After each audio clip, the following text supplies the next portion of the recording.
For all the transgressions of Street Fighter V, I'd say the most egregious is how it treated its story. And with Street Fighter VI on the horizon, I thought it would be fun to reminisce about the terrible narrative decisions they made, and maybe offer a few ideas on how to fix it. In the Street Fighter V story, A Shadow Falls. What's the point of Necalli? How do child hackers build Death Stars? How does Jury motorcycle her way from Brazil to England? And how do all the Street Fighters not hold a grudge for her previous actions? What is going on with Zangief's muscles? What is this scene? How can they expect the audience to empathize with Rashid and his friend if she's a faceless NPC? Goodbye. Did Ibuki straight up murder this guy? Does Bison actually have a plan? Everything is going according to plan. But mostly I like to focus on how they ruined one of my favorite characters. I know that already. Charlie Nash was, technically, the main character of Street Fighter V, being resurrected by the Urian faction of the Illuminati to take out a revived Shadaloo. Throughout the story it becomes clear that the resurrection was only temporary, and he was living on borrowed time. What's happening to my body? Your time is short, just for a limited period, by the grace of my lord. Don't tell me you actually thought you would live forever. Before too long, your body will fall into decay. There is no next time for a filthy dead man like you. I know that already.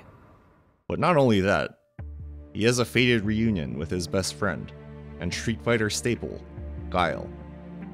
Which, believe it or not, they had been teasing all the way since Marvel Superheroes vs. Street Fighter in 1997. So guess what happens when they finally meet? Charlie.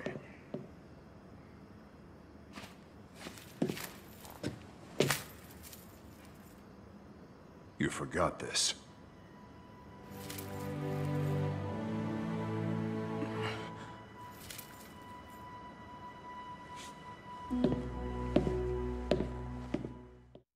Not a single word.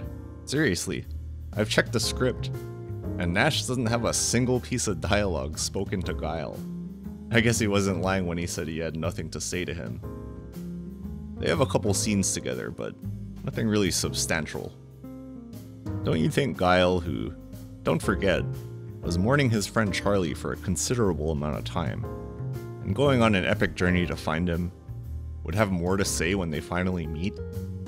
Especially with the looming fact that his body is failing. I mean, this reunion was set up over 20 years ago, and that's all it amounts to? What a huge missed opportunity. There was one scene that gave me some hope. The first time the Street Fighters raid Bison's base, and then need to escape by helicopter. Nash jumps up at the last second. Guile reaches out to him, and Nash hesitates, looking down at his necrotic arm, knowing that he's a shell of a man.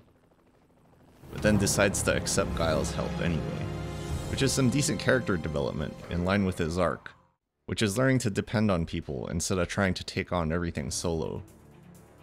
I doubt they thought of this when designing Nash, but I like how in-game he's wearing his glasses for the whole fight, unlike the Alpha series where he puts them away before the round starts. There's an interesting little tidbit that Charlie's glasses are non-prescription, so him wearing those glasses is purely a cosmetic choice, and in my opinion, it shows that Charlie has a bit of vanity to him. You can also see this theme explored in his moveset in Street Fighter V, which is much more labored and cumbersome compared to his stylish attacks in the Alpha series. That's why I thought this moment was pretty cool, but probably not intentional. As Nash looks at his arm, he contemplates his disfigured self. And knowing his proclivity towards vanity, it cuts especially deep. I like to think that this is the reason he keeps his glasses on in Street Fighter V. The glasses are a symbol of that vanity, and in turn, one of the last vestiges of his humanity, which is why he seems to hold it closer, as an attempt to preserve his sense of self. Charlie is canonically one of the strongest characters in the Street Fighter franchise, being able to go toe-to-toe with a Psycho Drive-powered Bison Street Fighter V's plot with the Black Moons, although derivative from the Psycho Drive plot in the Alpha series, kind of works in the narrative here because it gives Charlie a second chance and gives him a way to confront his past directly, almost as if it was destined. This would be a good place to insert Rose in the plot for some easy foreshadowing on his final mission, where again, he would be placed into a situation that would require his sacrifice. You fool. Are you actually trying to die? That's a funny joke. In Alpha 3, Charlie teams up with Guile and Chun-Li to destroy the Psycho Drive powering Bison. While the base self-destructs, he ends up sacrificing himself to hold off Bison so that Chun-Li and Guile can make their escape. As you can see, this pretty much mirrors the Black Moon plot. Again, it's like poetry, so if they rhyme. I know that Capcom went with the Alpha 2 ending as canon, but it's an easy fix by merging the two endings. Maybe something like Charlie and Bison end up surviving the explosion, and Charlie follows a weakened Bison to that fateful waterfall. I don't know. What really frustrates me is that I know there's a good story in there somewhere. I was actually throwing around some ideas on cutting up the cinematics to try and make a more cohesive narrative, but then I realized that editing what amounts to an entire movie is just way too much work. So as a compromise, I decided to choose one portion to fix: the endgame cinematic. You can skip to this time if you just want to check it out and don't want to hear me rant about Street Fighter lore. But Capcom decided to take things in a crazy direction. So Nash ends up gaining the power of friendship or whatever, and uses his bullet clear ability to perform a Chao Tzu.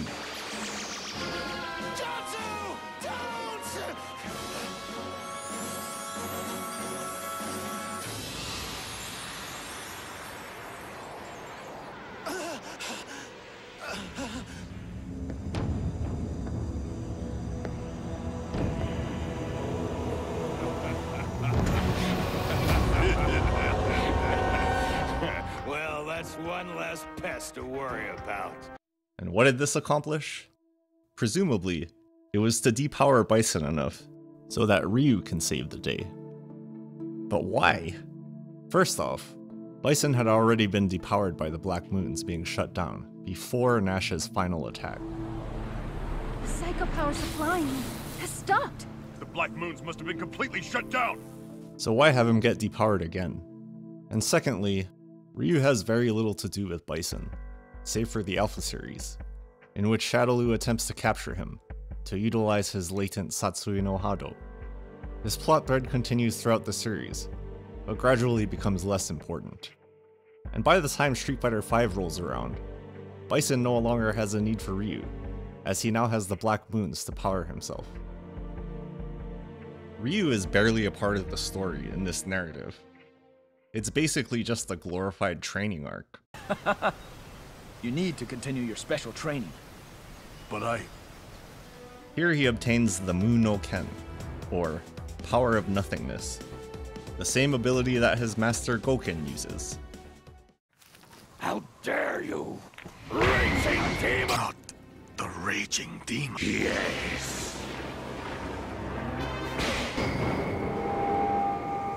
The power of nothingness.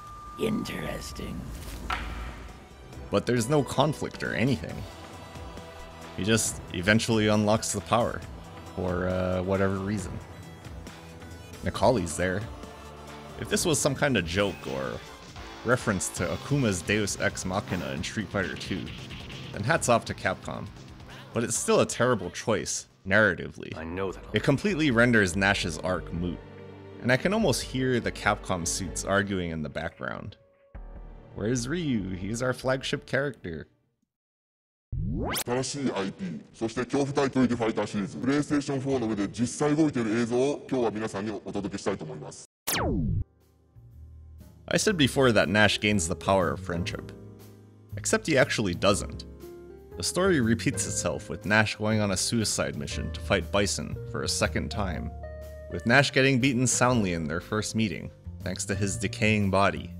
It would have made much more narrative sense if he were to fight alongside Guile, or Chun-Li, dramatic battle style.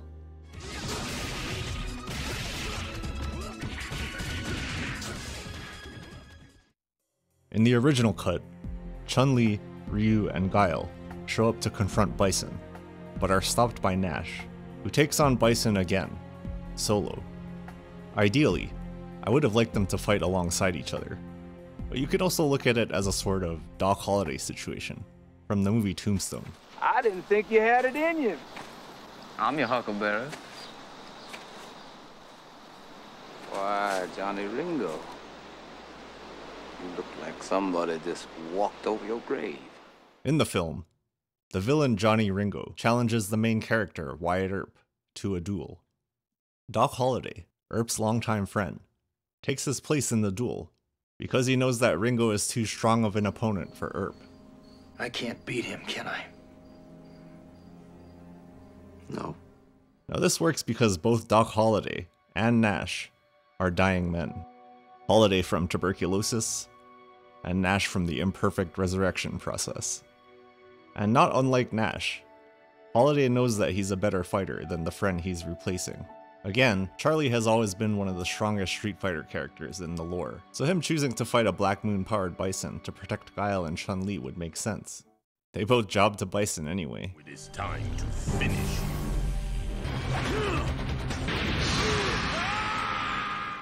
I changed around the scenes a bit, and added the fight between Bison and Nash from the first time they attacked the base. Because originally, it's just these faceless ninjas from Karin's faction that we don't care about. I would have liked to edit out Ryu, since he has no reason to be here. I also thought it would make more sense to have Nash willingly toss away his dog tags before the final fight, instead of it being desecrated by Bison after blowing himself up, symbolizing him fully coming to terms with the fact that he doesn't belong in the living realm. I know I don't have much time, so I have to do what I have to. The final fight needed a bit of flair, so I cheated by splicing some of the trailer cinematics to give Nash some dignity with his last attack, with the main purpose of making his sacrifice actually have an impact, because I think that whole thing with Ryu was unnecessary. When you watch my edit, just pretend that he doesn't exist. The last major edit was in the escape scene. In the original, Ryu clears the falling debris to protect Chun with his new Hadouken, but I think it's more poignant if it were a sonic boom. After all, Nash and Chun have a lot of history together. Not bad. I thought I had to do everything on my own. Always. But you were right. Thank you for your help, both of you. And finally, I attached some of the comic panels found throughout the game as a storyboard for the epilogue. But without further ado, here's the ending that I would have liked to see.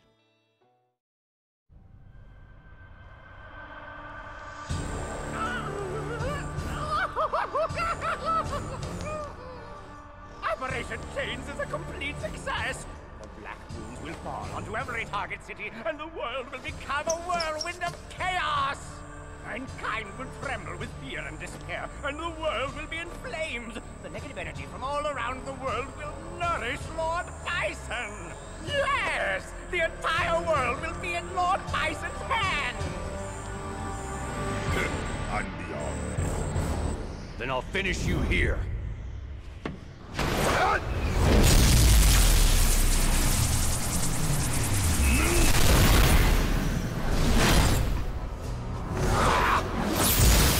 Idiot!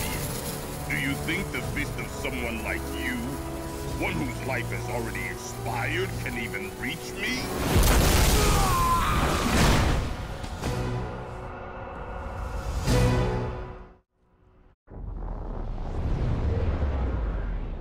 His psycho powers. Yeah. Here. Bison! I'll end this right here.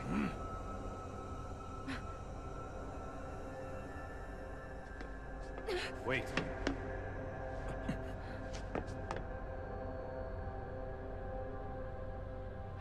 Well...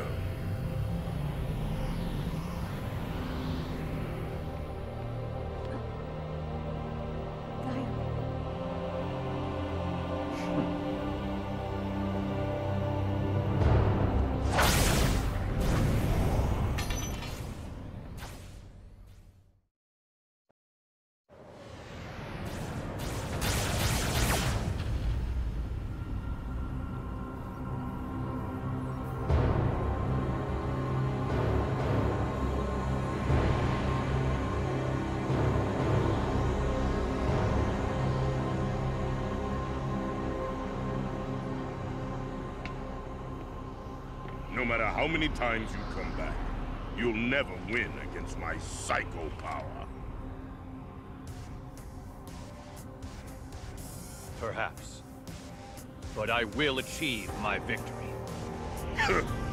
Then why don't I send you to hell so you can collect the victory that you're desperately looking for?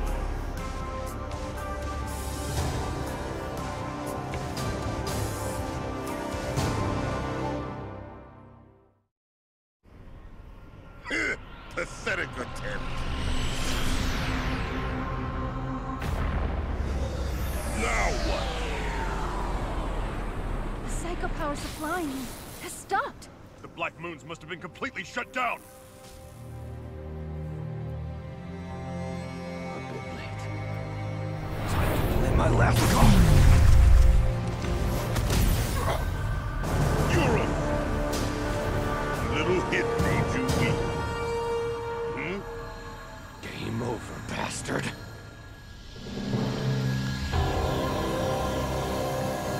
You fool. Are you actually trying to die? That's a funny joke.